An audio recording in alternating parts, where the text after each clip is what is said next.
Progress continues to be made in the improvements at Mankato West High School. The steel frame of the new office and classroom space on the front of the building is now taking shape, with blocks for the exterior walls expected to start going up this month.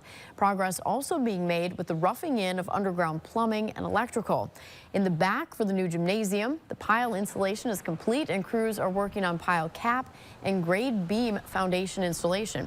Work is also underway to add insulation to the existing walls that are now exterior walls. Construction at Mankato West is funded by a $105 million bond referendum voters passed in 2023.